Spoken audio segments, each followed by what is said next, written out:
I've been in dogs since 1991. We breed dogs that we want to train. I was out here in western Nebraska riding Harleys and training dogs. I don't sugarcoat anything, and if you don't like it, tough.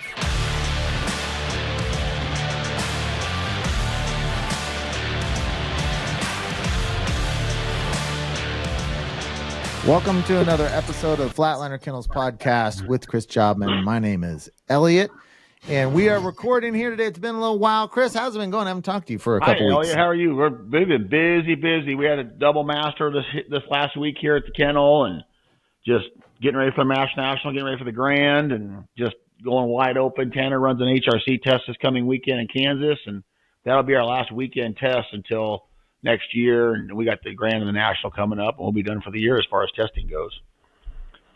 Awesome. Yeah, that's great. I know on the episode, we're going to dig into those master tests, because you guys kind of structured them a little bit different, didn't you, than normal? We ran one test was Tuesday, Wednesday, Thursday, which we got that test done on Wednesday. And then the next test was Friday, Saturday, Sunday. And we got that test done on Saturday. So we didn't have two tests running at the same time. We had one test and then the other test, which that made it a lot nicer. It wasn't quite as hectic as it normally is. Awesome. Well, why don't you give everyone a little preview of this episode, and then we'll give the partners a shout out and get going. Yeah, this is a special episode. We have the Grand Poobah, the exalted ruler, the king of the Grand, on Mr. Tracy Stubbs, who's the Grand Committee chairman, who I've known for a long, long time, and I consider a friend. And he's a really good dude and a great ambassador for HRC and the Grand. So, hi, Tracy. How are you, bud? Good, Chris. Thanks for having me on. All right, so before we dig into Mr. Stubbs and the Grand and all of that, we like to introduce our second partner. We picked up another one, Guardian Dog Crates, and I've been using Guardian Dog Crates. I know Chris got a couple of them, and I had to make sure and get his approval. I'm like, hey, I was contacted by this company now, and I think these crates are pretty cool, but as the pro, they've got to pass your test if we're going to bring these guys on as a partner. And I've been using them. The great things about these Guardian Mammoth dog crates is they're less expensive than your higher end models, but they come with a roll cage attachment with enforced steel on them, so you can put them in the back of your truck, strap them down with straps, and they are completely safe for travel with that roll cage attachment. Or if you just keep your kennel in the back of your truck, not in the bed, but the back, then you don't have to use the roll cage. I actually have two setups. When Georgie and I when I'm putting her in the back, because if I've got too much gear in the bed, or if I'm going out hunting, I just take the roll cage attachment off and I just stick it in the actual back seat of my pickup. But when we're going on a big trip and I've got her in the back, then I put the roll cage attachment on, and it's just a really good option that isn't going to kill your wallet when you buy it. So if you want to check out the Mammoth Guardian Dog Crate, go to Amazon and just search that Mammoth Guardian Dog Crate. And with Guardian 15, you can get 15% off the price. And if you want to get that roll cage attachment, then you can get that. And it's a nice little product. It really is. That roll cage, great. Check it out. That roll cage on them is pretty cool. It's a pretty cool design. I kind of dig it. So they're a nice product. Without the roll cage, I don't think I would want something a little sturdy. But when you put that roll cage on there, like I said, it's nice. I agree with you. Nice little. Yeah, 100%. So let's give a shout out to our other partner, Big Cottonwood Retrievers out of Llewellyn, Nebraska. Grant and Shari Hatch, good friends of the kennel, good friends of mine. If you're looking for a puppy, they do a really nice job on their breedings. They use a lot of our stud dogs, and they're good, really good people. Will take care of you. So if you're looking for a puppy out there down the road, whether it be a field trial, hunt, test, hunting home, give Big Cottonwood Retrievers a shout out there. And that's who I refer my personal friends to. I've got 2 or 3 friends in communication with them right now. Chris, did you see the picture that Grant posted of the Flash and Susie daughter on the Facebook page? I did. What a picture. That is an incredible picture. That is, I have one of Flash jumping in the pond. He's not jumping up like that, but I have one of him jumping in the pond that's pretty cool. And a lot of them Flash puppies are super, as you know, are super, super, super athletic. But yeah, that was a cool picture. That was a cool picture.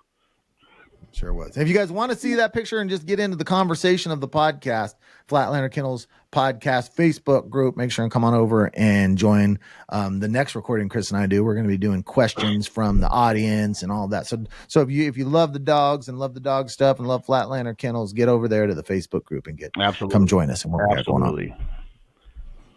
Well, Tracy, how you been, bud? Good, man. Just getting busy. It's that time.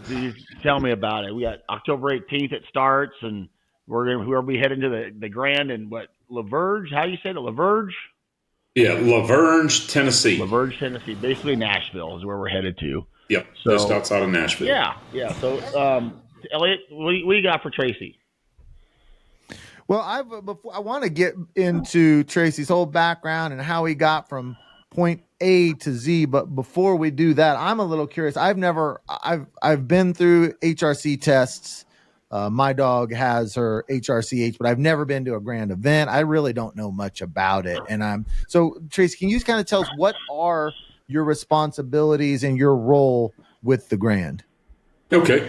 Well, I am currently the chairman, as Chris said, of the International Grand. So because we are an international organization between Canada and the U.S., the Grand is the pinnacle of the HRC.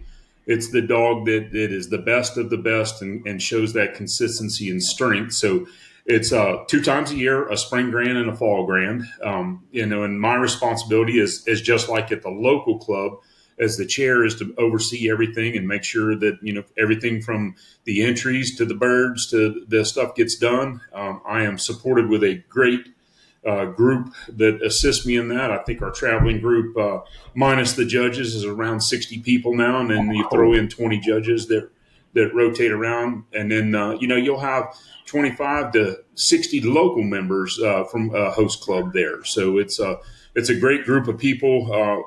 They're always very enthusiastic, even with the exhausting work, and we love it. It's a passion.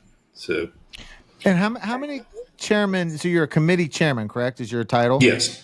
Yep. How many did you say are on the committee? On the whole grand group, and that's the grand committee personnel and the site coordinators, the public relations, the hunt secretaries, the grand treasurer, and all that. And the judges, the 20 judges. We have about 75 people. That's insane. Wow. I had Tracy. I've been running the grand since 2003, I believe, and I had no idea you guys had that many people running around. That's incredible. Yeah. We've been very lucky with all this incredible growth we've had the last 5 or 6 years, and it takes an army, and I got the best. You do. There is your crew is incredible. From Glenn and all them, it's absolutely. If people would ever see the Grand and how efficient it works, it's incredible. Actually, it really is. Well, thank you, Tracy, Chris. How much of your time during a course of a year is involved in the Grand? Well, it's there's quite a bit of time. Traveling on the road, probably around 4 to 5 weeks in both Grands.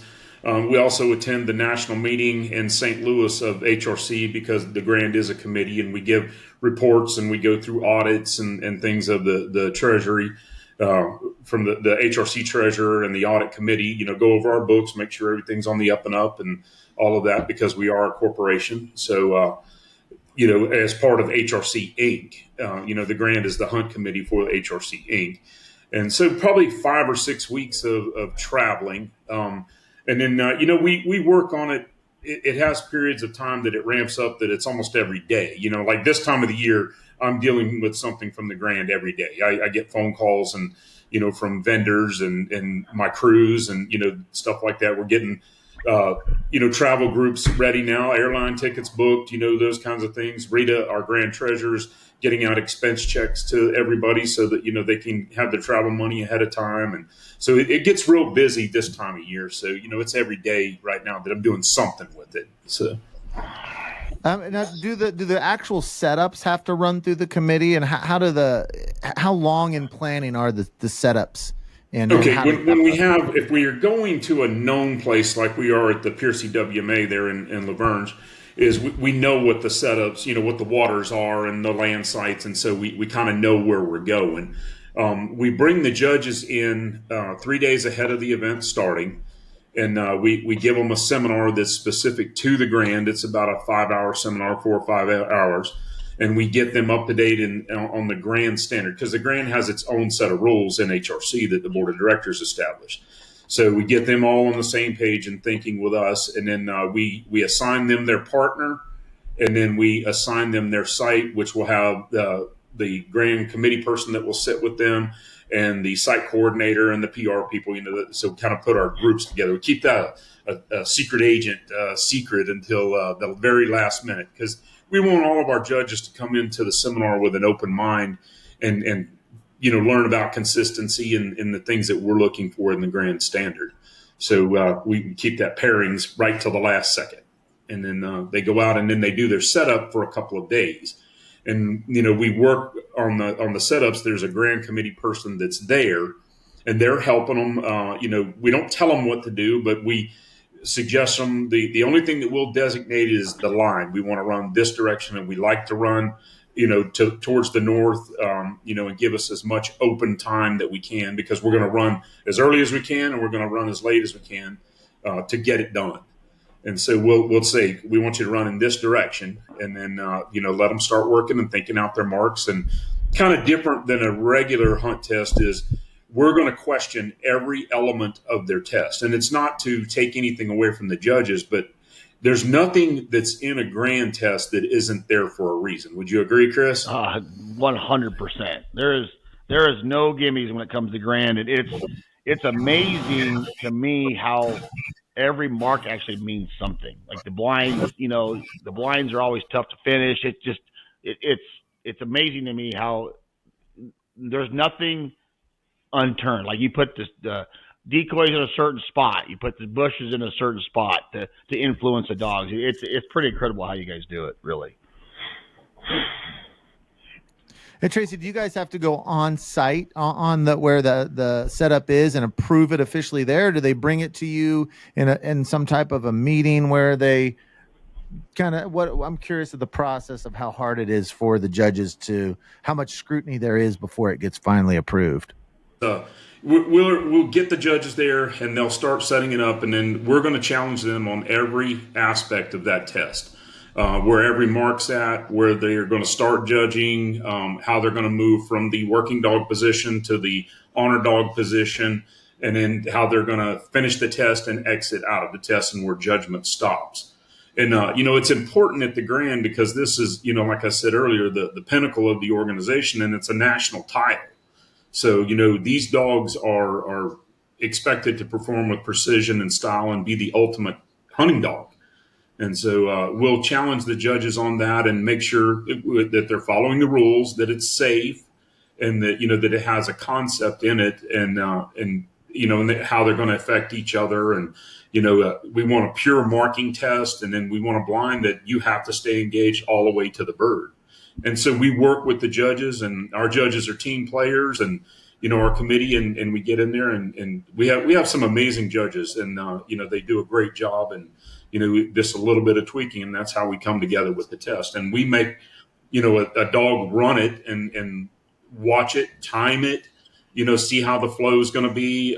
The site coordinators will be involved with how they're going to rebird, how they're going to get bird techs in and out all day. Because, we're going to start as early as we can. Sometimes that's 7 o'clock in the morning, and we're going to run that thing until, we run out of safe light.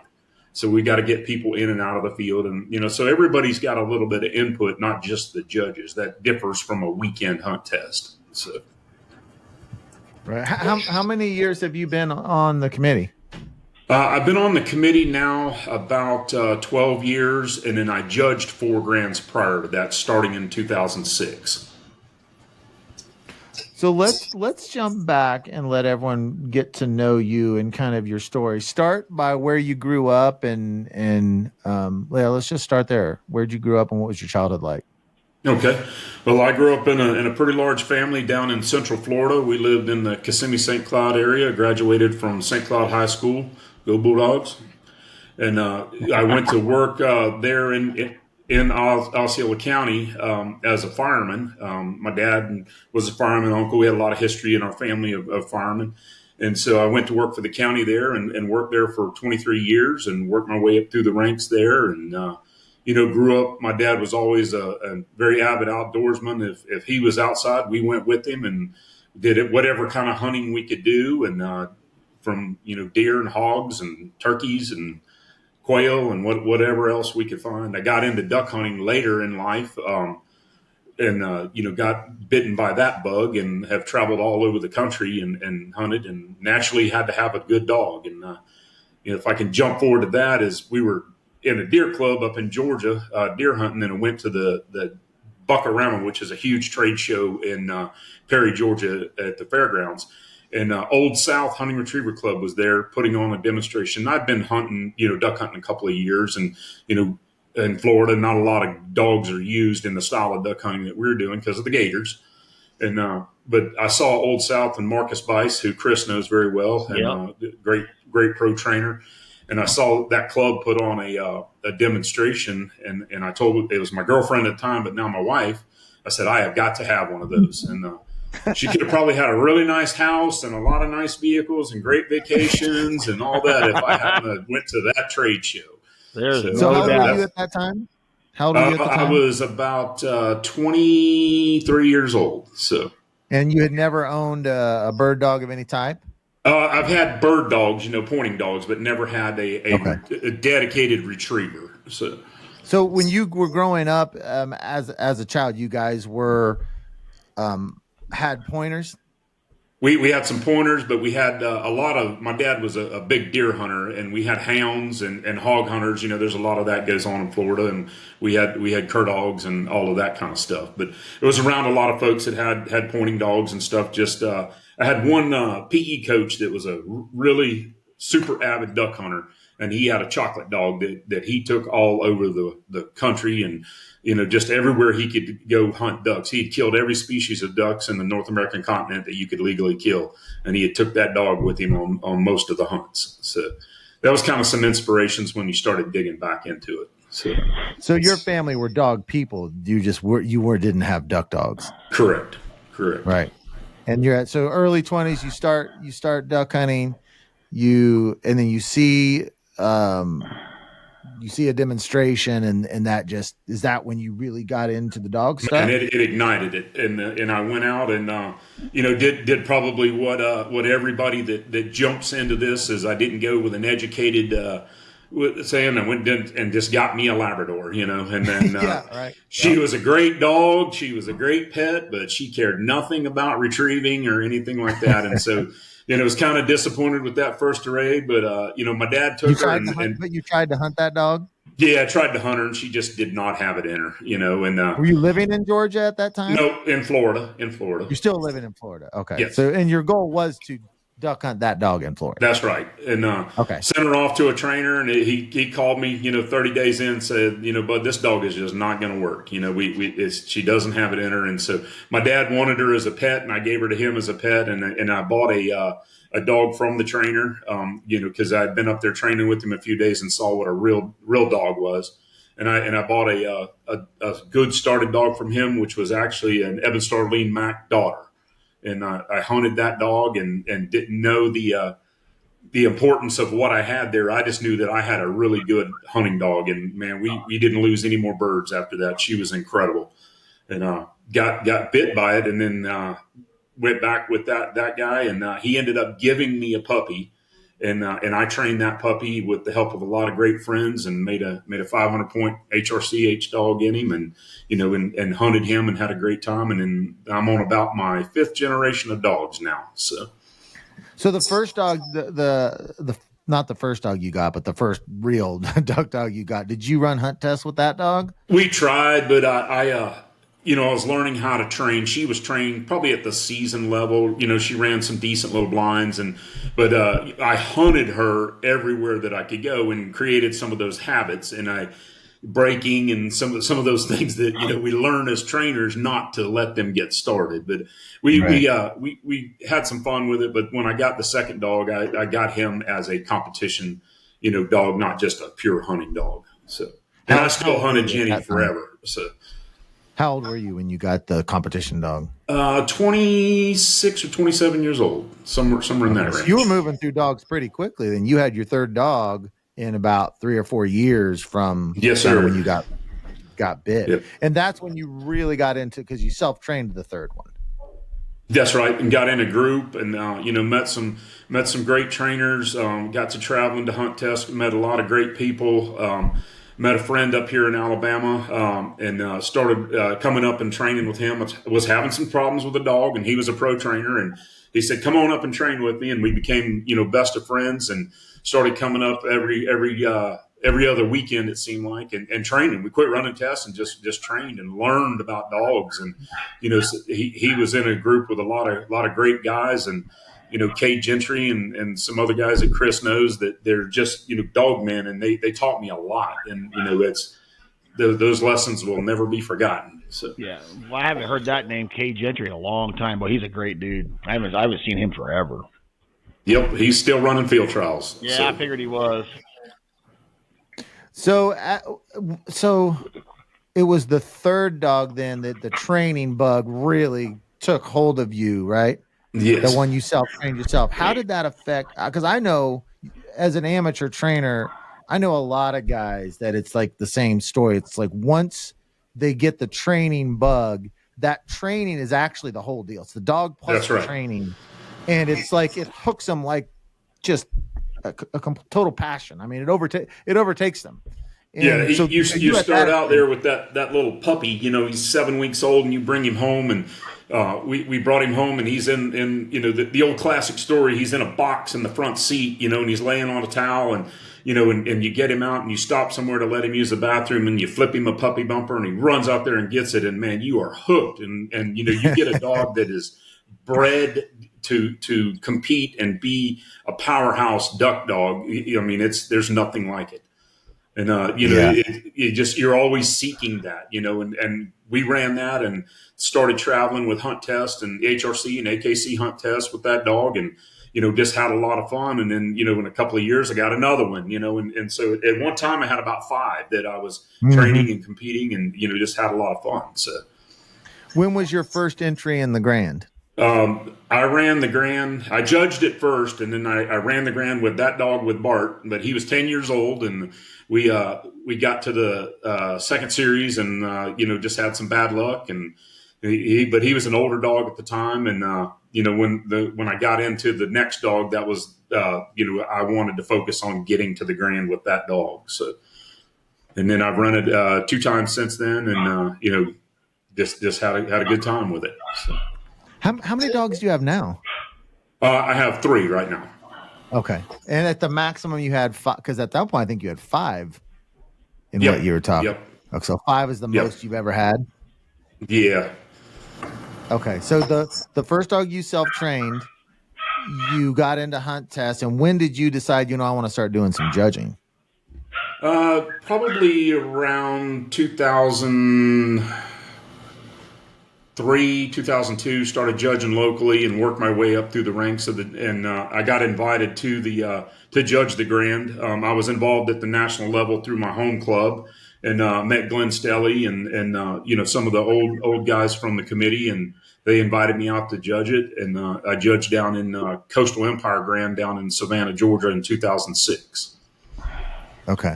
So what makes someone want to cross from, hey, I've got these dogs, I'm running them in these tests, to, oh, now I think I want to judge? Is it just you love the atmosphere and the event so much, you just want to, that's the next level? I just love this so much. That's I want to do more. I had a great home club in Central Florida Hunting Retriever Club, and the club presidents we had, Carl Knock and Wayne Guy, they were mentors. They were big in the training as amateurs, and they really had a good club, and I wanted to be part of that. And they helped me so much that I kind of felt like I owed it. That I would go off to these tests, and other folks were judging and weren't able to run their dogs, and and I had a. Do you remember Bill Dumas, Chris? I don't at all. Man, Bill was like a founding member of HRC, and he was down in Central Florida, but he was one of those guys that he would just lay it out to you. You need to give back. You're in here doing this and this, and you need to give back. And that was always instilled into me, and just the love of the organization. and started judging, and then became president of the club, and went to the first national meeting and met some legends. You get the HR magazine and you flip through there and there's all these names and these legends, and you go there and you start meeting these folks and see that they have that level of commitment and desire for the HRC organization and their clubs, and start getting invited to go all over the country and judge and run dogs. But we would take off every year, had a group of friends that we would pick somewhere that was way out of our region and just take a trailer load of dogs and go, and be gone a week and run tests. It was just a lot of fun. And were you still a fireman throughout most of this process? Yep. That 24-48 schedule of the fire department makes it easy to take off time. So. Right. So you have like you work for 48 hours and you're off for 4 days, right? No, you work for 24 hours and then you're off for 48 hours. But we'd swap time and vacation time and all kinds of stuff. So. Yeah. And so how did your obsession for training and judging, how did that affect your hunting life? Because I've known some guys that they like it more than even hunting. It is, and we kind of quit deer hunting for a while, and backed way off of that. And I used to spring turkey hunt, as much as I could, and that kind of went slap away. That was gone. Yeah. Because when the weather breaks, you're like, man, I am training. In Florida, you got that spring training from about the end of duck season there, the first week of February to June 1st. You got to get a lot of training in because it's just too hot after that. So. But they kind of changed away from some of that other hunting, but the ducks is all, because that's the pinnacle of you've trained this dog. Man, I want to go hunt them. That I want to take them and show what I can do, and use them with what they're bred for. Yeah. Are you still living in Central Florida? No, we moved, kind of semi-retired, and moved 3 years ago to Southeast Alabama, to Union Springs, Alabama. So. Are you waterfowl hunting there now? Not around here much, but I do travel. Go down to Louisiana to some friends down there, and out to Oklahoma, and just wherever, up to Ohio. We had a farm in upstate New York where my wife is from, and we would go up there and hunt geese and hunt some ducks up there, and just as much as I can travel. I love to travel. So right. So you judged the Grand a couple times, and then when did the opportunity to become a chairman rear I was on the committee. Mike Witt was president of HRC, and he asked me if I wanted to come on the committee and help out. And of course, I jumped at it. Once you go to the Grand and you judge it, or you get around it and you see those dogs, and man, that's it. From day one of all those dogs that are just trying to survive to day 5 when you're shaking hands with all those handlers. And, I'll never forget, I'm going to brag on Chris for a second, is we were in Iowa, I want to say maybe around 2007. And Chris was the first handler that I saw that I actually had to get a box to put all of his ribbons in. And that was back when he was running. He could only run 8 dogs. Yeah, he only could run 8. Yeah, you could only run 8 dogs in the Grand, and Chris had to have a box to put all of his ribbons in. And there was some others. There's some great handlers, and that's when you're like, there's where you need to go. You need to look for that type of dogs, and you get fascinated into the breeding and the lines and that kind of stuff. I had a conversation with a guy the other day. We were talking about, he's like, well, what do you look for in a dog? Well, HRC is my passion, and the Grand is obviously my passion. So I want as much Grand title dogs as I can get into a breeding. And that's where, a good breeding program, if you're a Grand fanatic, that's what you need to look for. So I'm curious, and Chris, I know you'll chime in on this too. How much do you, as far as a Grand dog, this is just a guess, but what percentage of that is trainer driven versus genetics? I mean, obviously you have to have a good trainer, but Chris, do you believe that you could take about any dog that likes to retrieve and pass the Grand, or what have you seen as far as the distribution? That's a really hard question. I know from breeding aspects, Chris Aiken and I talk about this all the time. Grand dogs make Grand dogs. That's just, you got a line, Eric Tizon, we talk about it all the time. If you got a pedigree full of Grand dogs, your odds are better getting a Grand dog. far as it's hard to say. Every trainer is different. Every trainer's got different abilities, different, styles.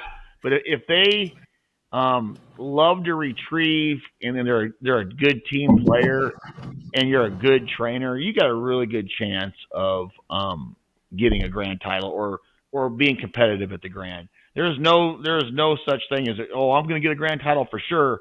That is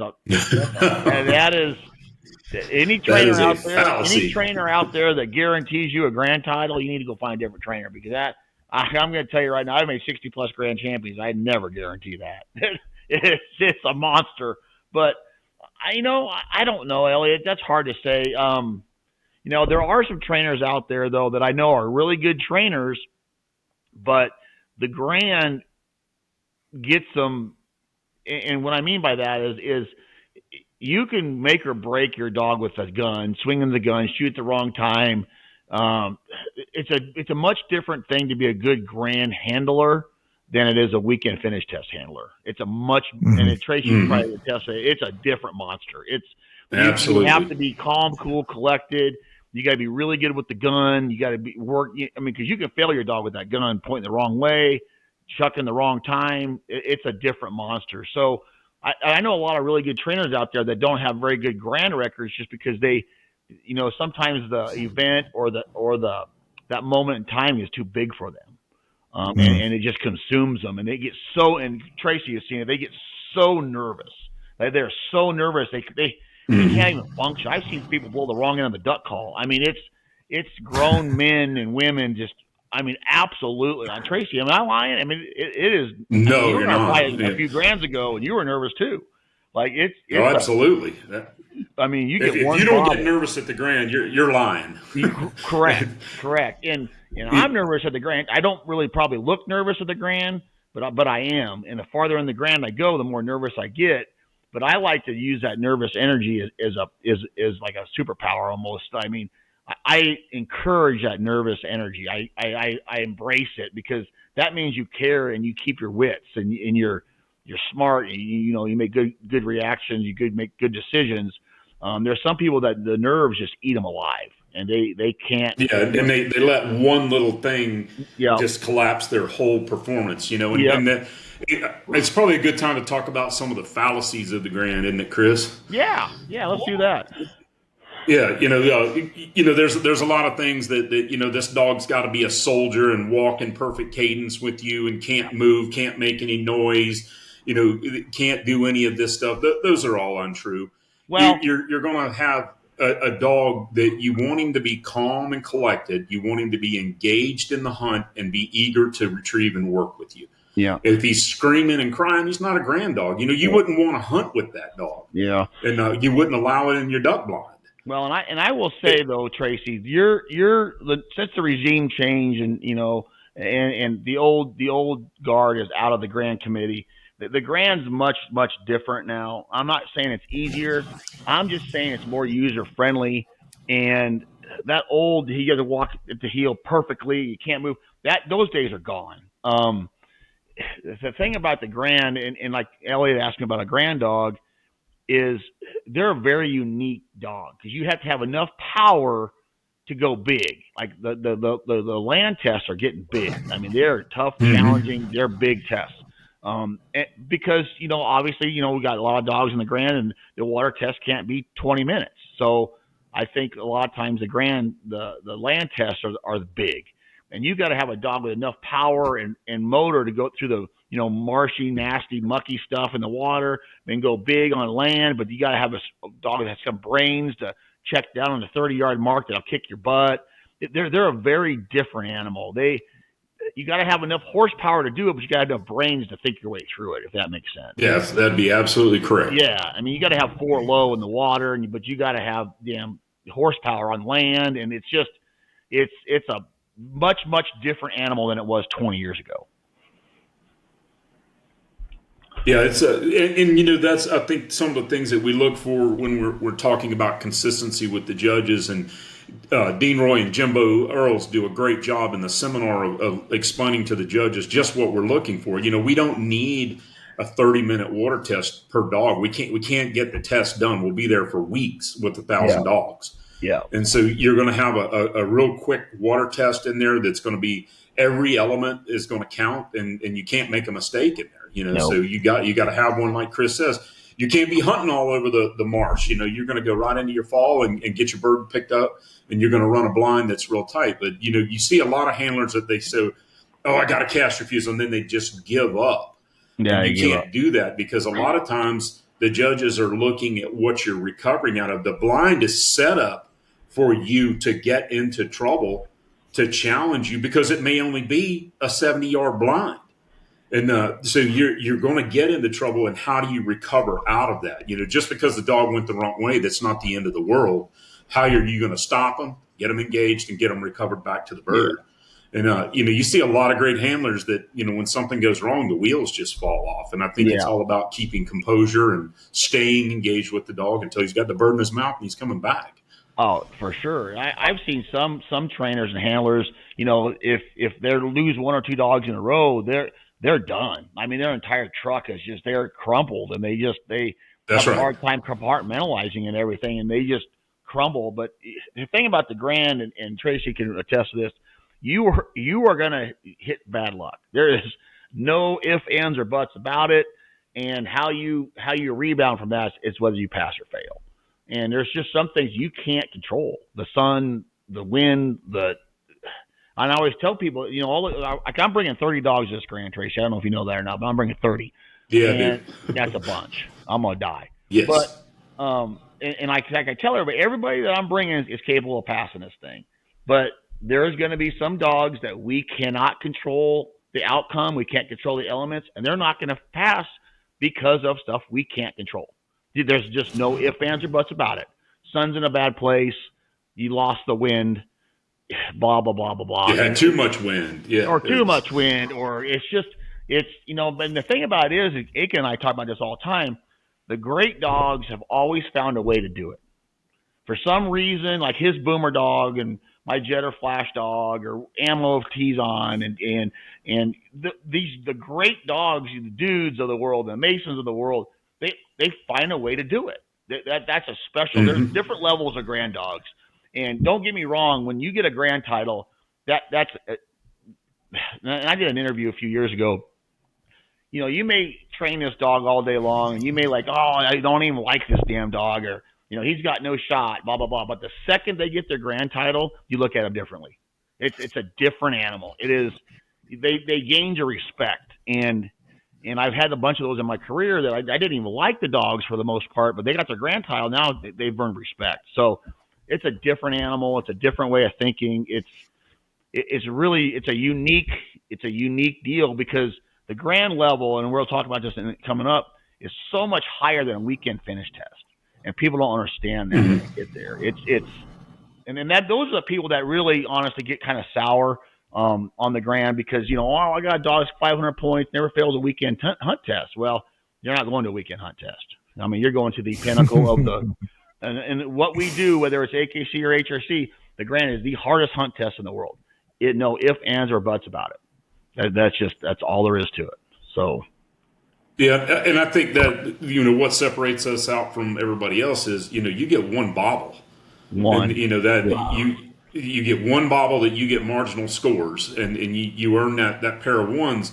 You've got to be pretty solid the rest of that event. Oh. And so, and there's a lot of dogs that get a bobble in the first bird, and then they come back and they're just hammered, and it doesn't even bother them. But that's where that handler's got to do their part. And, it's over with, it's done, it's scored, move on and keep fighting. And all that matters is that you pass to the next series. That's all that matters. So, and you got to get that in your mind. You can't worry about that dog that went out. Multi-dog handlers, they lose a dog. You got to forget him. He's done. He's out. He can't do anything, I remember 2005, 2006, 2007. I can't remember what year it was, but I had a dog I was running named Grits that Tom Herman owned, and I'll never forget it. He's a big chocolate dog, and I was running for his Grand title, and we were all excited. Me and Tom, it's going to be Tom's first Grand dog, and back then I only had 10 or 15 under my belt, and he was the first dog of our flight. He handled on the Go Bird. and I passed him. They passed the damn Grand. I couldn't believe it. I could not. I'm thinking, well, I've texted Tom, hey man, he's like, oh, we're screwed. And he went through and he passed the damn thing. So it was Yeah. it's some dogs. It's funny. Some dogs get better as they go. Like I remember, Bill Autry's Cody dog that was so good. He got stronger as the event went on. There's a lot of dogs like stronger. that. Yeah, they just get stronger and better. When they gain success. I think the handlers settle down after that first series, and the dogs read it in them, and they're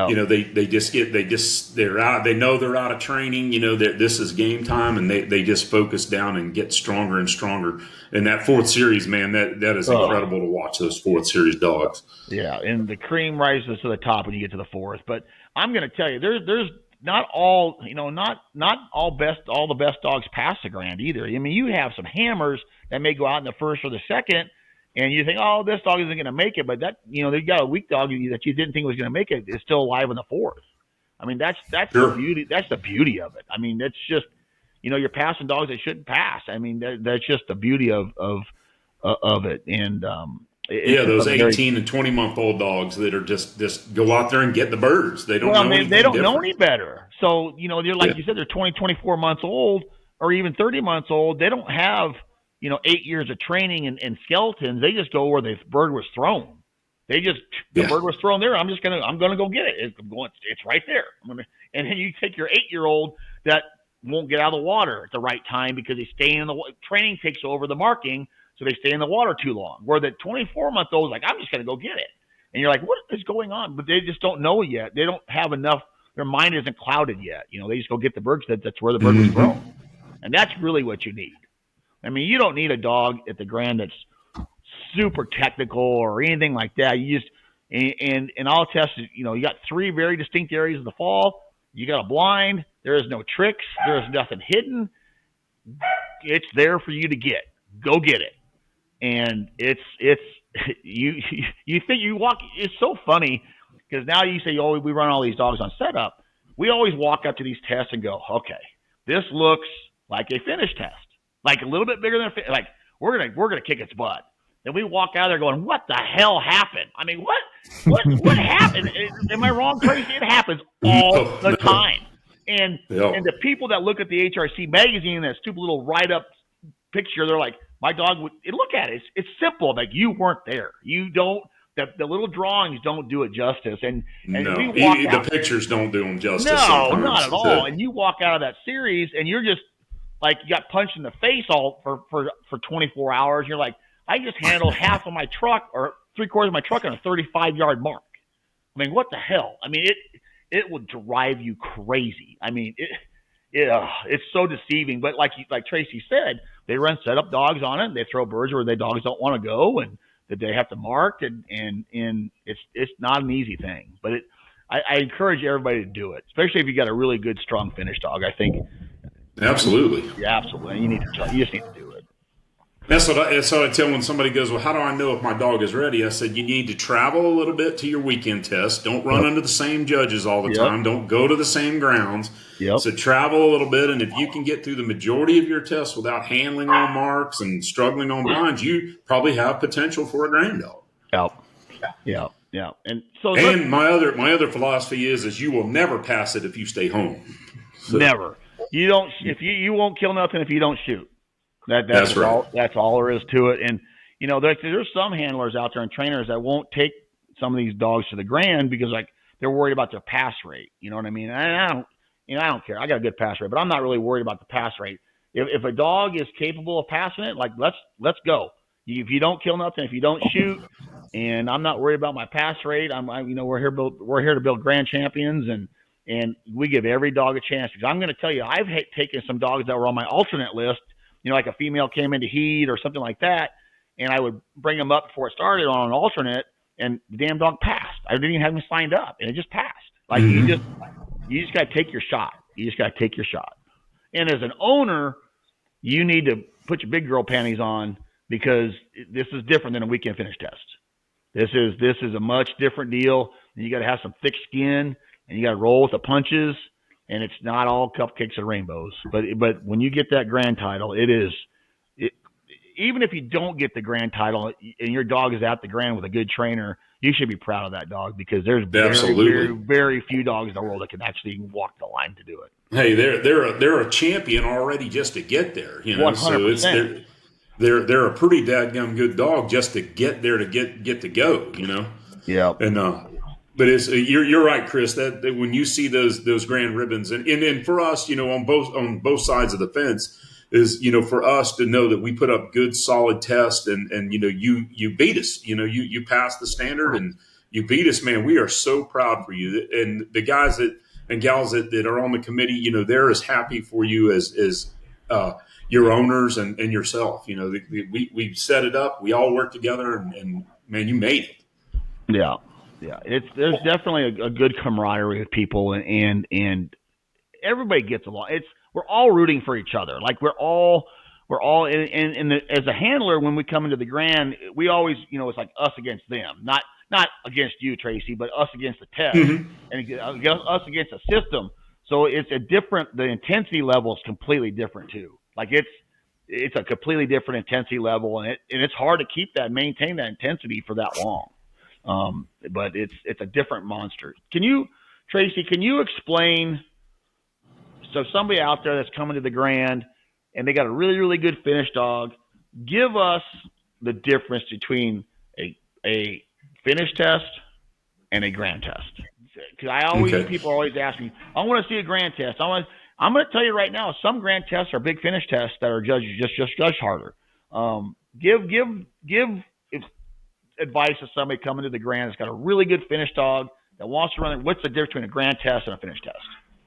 Okay, so go back, and the first thing they need to do is have a rule book, and they need to go to the grand section of the rule book and understand the differences of the distances on the marks and the blinds and how the tests are out there. If you're going to run it, you need to know what the rules are. And so you go there and you go, okay, well, that doesn't tell me how it's judged. And you go there and you look at the description of it, is the grand champion reacts with precision and style in everything that he does. And so you apply that, and we're going to judge you on every element of what we think the pinnacle of the duck hunting or hunting dog should be. He should be a dog that is obedient, that has a calm demeanor in the blind. He doesn't jump around wildly, knocking things over, and all that. He's going to walk with you to get in the blind. If it's a boat, if it's a platform, or if it's just a spot on the ground that you're going to sit down in a chair. And he's going to walk there and he's going to be engaged with the handler. And what we're looking for when we judge that, we're going to judge you on that control coming out of the holding blind, is a dog that walks with you and is engaged with you. If they're up in the tent with the judges, or they're running to the line, or they're doing all that, that's not a grand dog.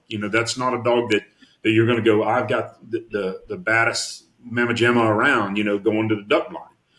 And then you go down there at the marks, and what you want to see is a dog that goes directly to the area of the fall. No, and what we want to see that is, makes you want to throw up.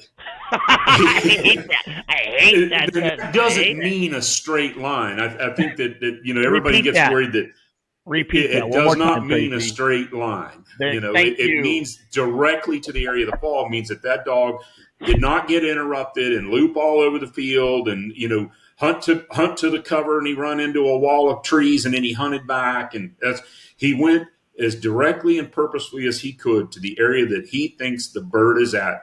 And then we want them to establish a hunt and hunt diligently, meaning they're going to make a tight hunt in that fall area, and they're going to come up with the bird and come back, and they're going to do that 3 times. And every mark, Chris said it earlier, is we're not going to pile marks on top of each other, because that doesn't.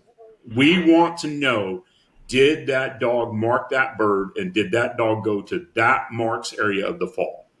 And so if we pile them on top of each other, we can't really determine that. If we have overlapping falls and things like that, now we're struggling to be consistent in our judging, and we don't want that. We want to go, that dog did not go to that fall. He split the marks. He went deep. He ran out of open terrain, hit the cover, come back, and just hunted all over the place. He didn't mark at the grand level. And so that's the difference to me. And then it carries over from, if you've got an honor situation, that dog needs to carry over, and it needs to be quiet while you're shooting the marks on that honor and be under control. It can't be out here jumping around and interfering, because that other dog the working dog needs to focus. You know, he needs all that super intensity to watch those marks because they're hard to see. That Chris is right. The land distances are at the max, and they're going to be. You know, it might be an open field with just a few shrubs around it or something, and the site coordinators, they are going to hide those wingers, and the dog's not going to look out there and go, oh, there's a hide, there's a hide, there's a hide. No, they're going to walk out there and they're going to look for the birds to fly. I'm telling you, yeah, people don't get it. Their crew will. All you see is little brush piles out there or nothing at all, and the birds just show up. There's no pointing out the guns. There's no holding blinds. I'm going to tell you, if people have not seen a 180-yard bird come out of a bush, it looks like a 300-yard mark. People don't understand how difficult that actually is. If that bird comes out at 12 o'clock in the tree background, if it doesn't skyline really good, if that dog's looking at 1, it doesn't even see the damn mark. So people don't understand the difficulty of a marking. So let's just talk about like AKCs, you know, call, shoot in the field. The dog sees that mark because there's attention getting device. The Grand, it's a finish test on steroids, and you can't see anything. Like, it just shows up. And if a dog doesn't look down that gun barrel, people don't. I can't stress it enough. 180-yard mark is a huge mark when all you see is the bird pop up. It's completely different mark. And you got to have that dog that's a team player that's looking where you're helping him, you know, and that's your part as a handler is make sure he's looking around and looking out that barrel and looking that direction. And, you know, and they'll see the birds, and if they go to the fall, they will find the bird. It'll be right there. You know, there's no tricks. You know, most of the time, you know, on a water test, you can see the birds, but if they're not looking at it, they can't get there. Yeah. And so, you know, we're going to have it all separated out there. And, you know, and then the blind's going to be somewhere in the middle that's going to have those marks are going to influence that blind. And, you know, it's put there for a reason. You know, if we do it in a flat field and we can influence it with the marks, we're going to do it, you know. And, you know, so that's the difference of you know, you go to a weekend test, how many weekend tests you go to that somebody brushes the hides in? You know, it does rarely does it happen, you know, and it takes time, you know, that, and I have the best crew in those site coordinators. You know, those guys will stay out there in the dark, cutting cedar boughs and limbs, and, you know, and they make them disappear. And that's a trademark of the site coordinators at the Grand event. It is, LA, when you see it is something to behold, because like you'll come up to just an open piece of water and you're like, oh, okay. You know, if you look on like Google Earth or whatever you want to look at, or you talk to, oh, it's just an open piece of water. Well, when Glenn and his crew get done, there is sticks and logs and trees and bushes and decoy. It just looks nothing like what you could have went and ran a finish test like at these grounds here. They just had, you know, Music City or whatever there. And you could run these grounds a month from now, you know, a month earlier. You get to the Grand, it's completely different. Like there's trees and bushes and shrubs and decoy. You're like, what? And them little beavers are out there putting them down. Oh, it's something. Then they throw the bird behind the butt. I mean, it's much different. It's much different. Yeah, they do a great job. But, you know, that's pretty much what I would say the differences are is the marks are separated out and they all have a purpose. There's no marks that are out there just for the mechanics. They're there for a purpose. Correct. And you'll see somebody that comes up and there's a 20-yard bird laying out there and they're like, oh, that's nothing. Yeah. And 25% of the dogs in the first 2 flights will handle on that bird or never get it. They just can't get to it. So, but it's just that's the difficulty of the Grand event. So it is. It's a much different monster, but I mean, it's doable. So people out there, you know, let's put something to bed. The days of your dog walking to the line like a slug and having to be a robot with no passion and no style, those days are over. I mean, Tracy's new crew, you know, you know, your dog can move a little bit. It can make a little bit of noise. It can move. It can reposition. You're a team and you're moving around and it's hard to see the marks, but those days of, you know, my dog beat me to the bucket by 2 feet, I'm out. Those days are over.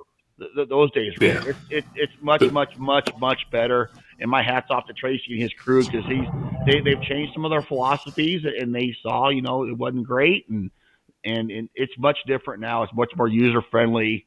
I'm not saying it's easier by no means, but those days of those robot dogs are over. That's over. But All right. Well, we're at about an hour here. Is there anything else that we want to yeah, hit before we I got a few sign it things. off? I got a few things. All right. Let's Tracy. Let's talk about how do you pick your judges for this. Okay. Let's talk about Our that. judges are picked. They come from recommendations that from the field reps that are in each region. That they have a finish level judge. You have to be AA licensed finish judge to judge the Grand. You do not have to have run the Grand, but you have to be a AA finish judge. And we'll get recommendations from the field reps. We'll get recommendations from club presidents. That they have someone that's a good judge. Our own observation. All of my committee members, judge all over the program, and so we're always looking. We'll get a name, and it may be somebody that we're looking at that's a brand new judge. They've got a half a dozen judging assignments, and we'll put them on our radar. And whenever we get a chance, we're looking at them, and just building and looking for judges all the time. We get a lot from the national officers because they travel a lot and meet a lot of people. We also get inputs from handlers and pros. I mean, Chris and I have had several discussions on potential judges, and he's not the only person that I talk to. So I can't meet everybody. I pick all the judges. So as chairman, I think that's my responsibility that I pick and approve every judge that comes in here. And, because I want them to come in with the philosophy that we have worked hard to establish. As I like your compliment there, Chris, as a user friendly. The Grand is an incredible animal with 40 years of history, and it had some struggles getting to where it is today. And I thank my predecessors and my mentors for getting us there, because it's not easy, trying to develop this. And, the guys and women that I have involved now that help me guide this thing, they have an open philosophy that let's try this. And, if it works, good. If it doesn't, then we'll do something different, but I pick the judges out all those recommendations, and we go through, and then we start checking availability, because a lot of judges you want to have, they can't get the time off, or they got to plan a year in advance. So I'll have judges that I've asked to judge, but I'm probably not going to use them for 3 Grands because that's their availability. Because it's basically about a 12-day commitment for them to come and judge the Grand, because they come in so early in travel time and all that. And I have some judges that are repeat judges because they do a great job. And when I bring new judges in, I want to pair them with good older judges that have judged before. We never put 2 brand new Grand judges together. That's not setting them up for success. And they're a fully licensed judge. They're not an apprentice by no means, but we want them to have someone that's been there and judged it before to help guide them through the way and do the right thing. So, when you see guys that have judged 4, 5, 6, I think one guy's up to about 7 or 8 now that he's judged. He's a really good judge. He's a really good mentor for new judges. So Who's that? I think Tim Soucy's at 7 now. Tim? So, yeah. Yep. I mean, and then our hats off to the judges too, because I'm going to tell you, Elliot, they sit on the same test in the same chairs for 4 days and watch 1,000 dogs run, and judges make mistakes.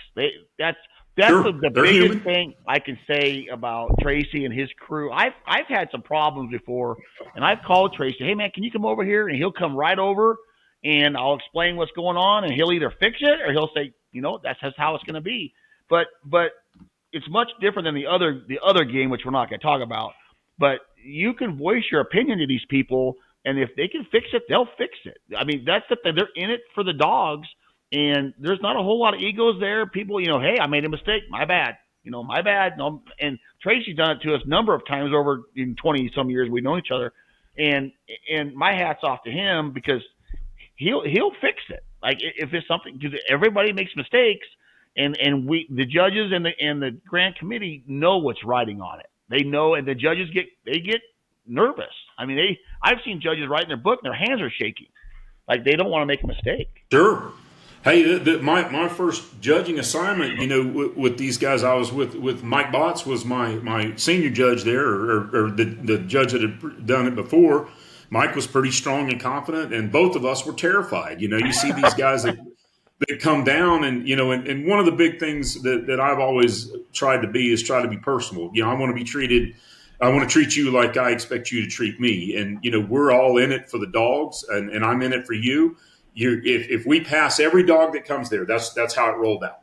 If we fail every dog that comes there, that's just how it rolled out. We're prepared for either way, but we want to be fair and consistent. And thank you, Chris.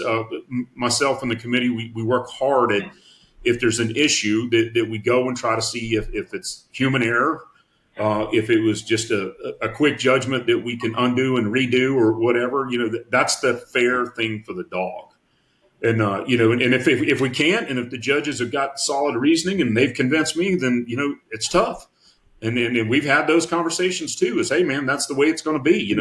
Yep. The dog did this, and this is how they've judged consistently. And I'm gonna challenge them on that. I'm going to challenge my committee guy that's sitting there with them. Is that how you've been judging this consistently? And if the answer is not yes, then we're going to fix it. If not, then that's how it's going to be. I've seen Tracy come in, and Tracy, well, a lot of people don't know about you. You're a very emotional, passionate person, and you wear your emotions on your sleeve, which is fantastic.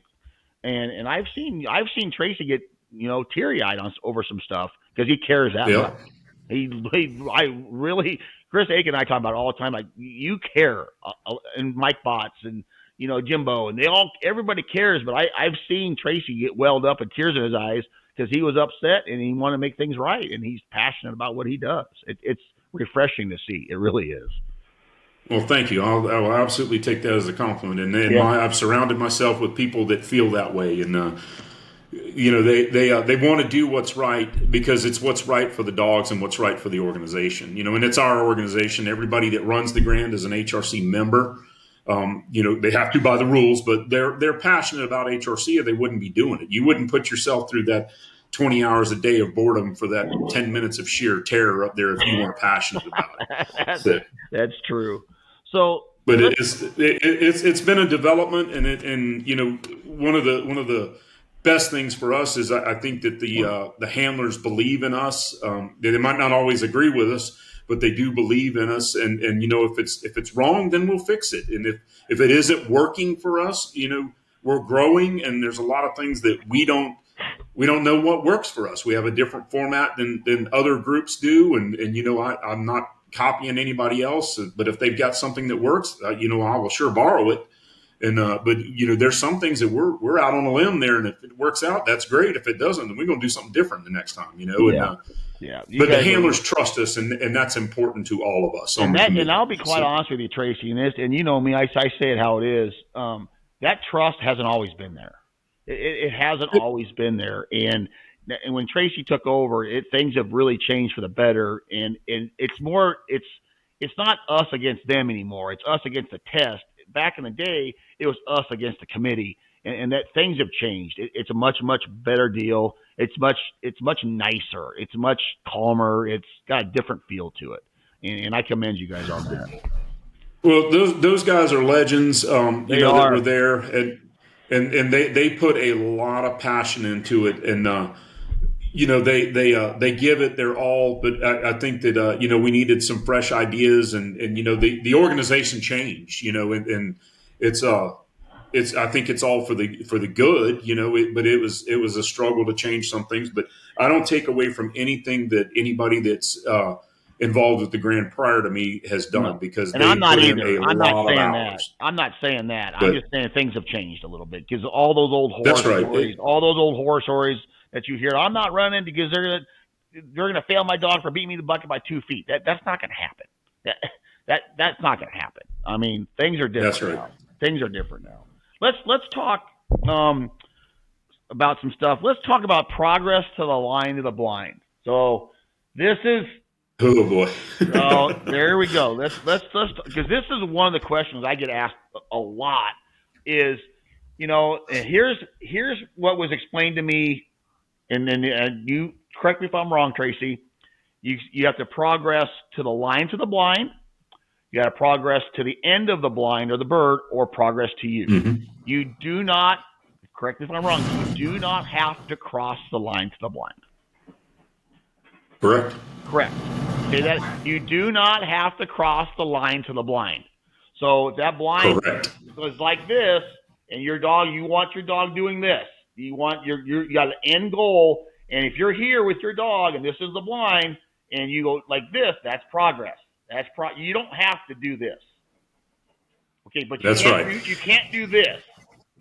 That doesn't work. You can't do that. You're not challenging it. Correct. So, You've got to challenge the line to the blind. So am I right? So it's progress to the line to the blind, progress to the bird, or progress to you.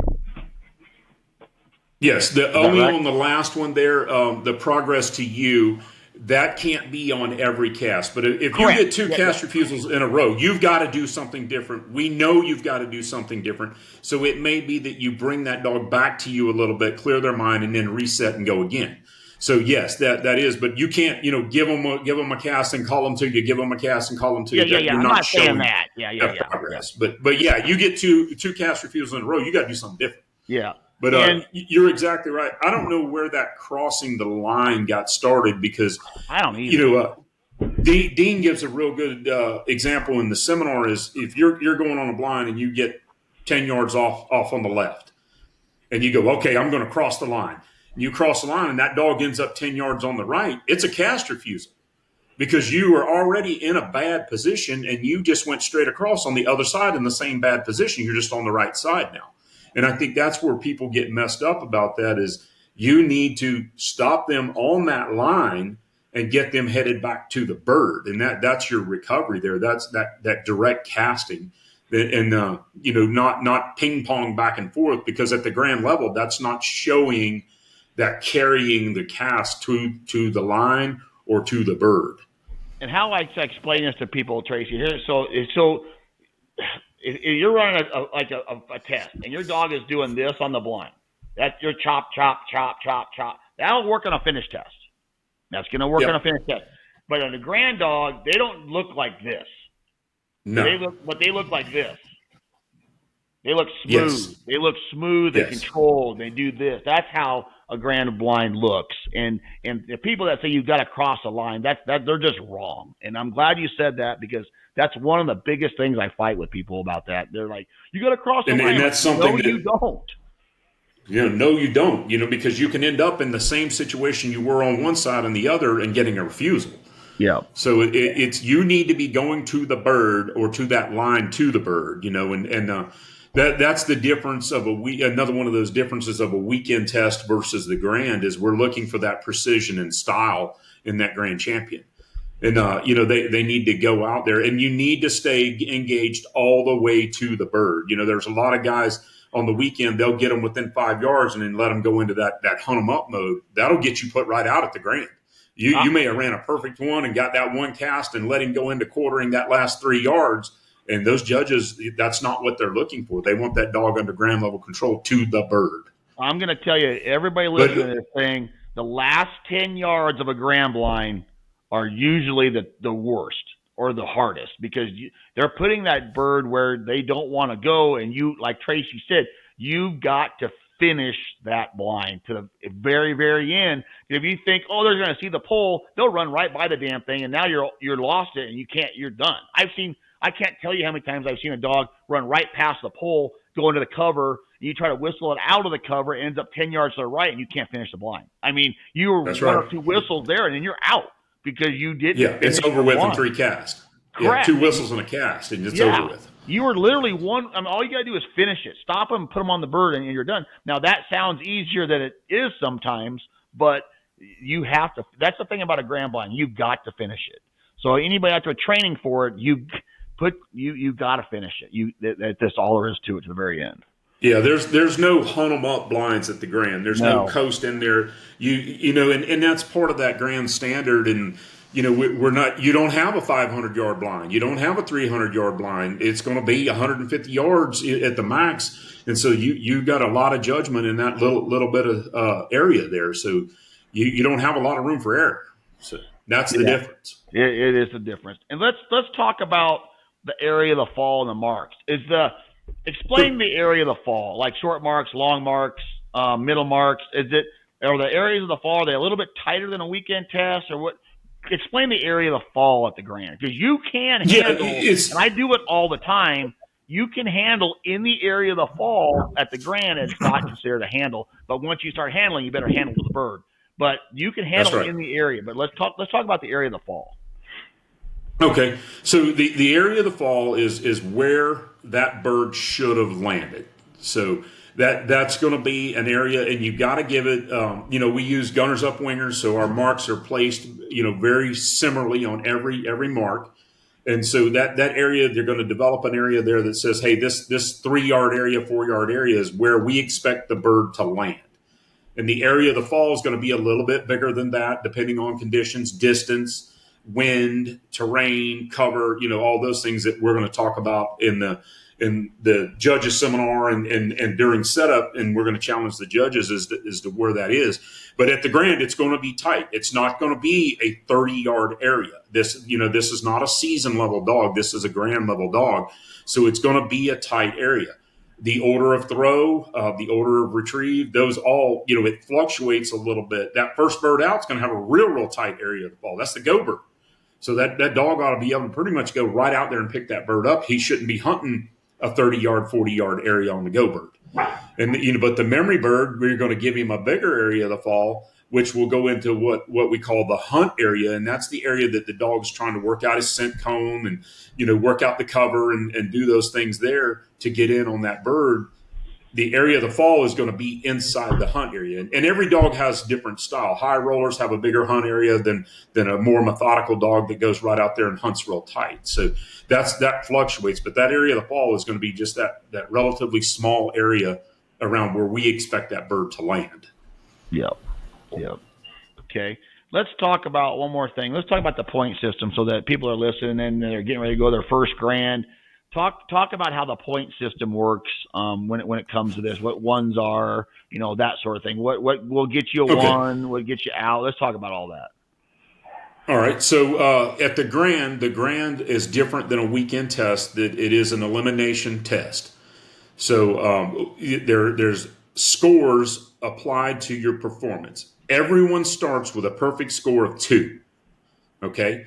If you have any issues, be it you're judged on control, that includes coming to the line while you're at the line, while you're exiting out, delivery of birds, noise, any of those things. Those are the things that we're judging you on control, and you get a mark down. Your dog is super noisy. He's barking before he gets there. He's barking at the marks, doing all that. That's not acceptable for a Grand dog. So we're going to say, we don't like that. So we're going to give you a marginal score. That is a 1.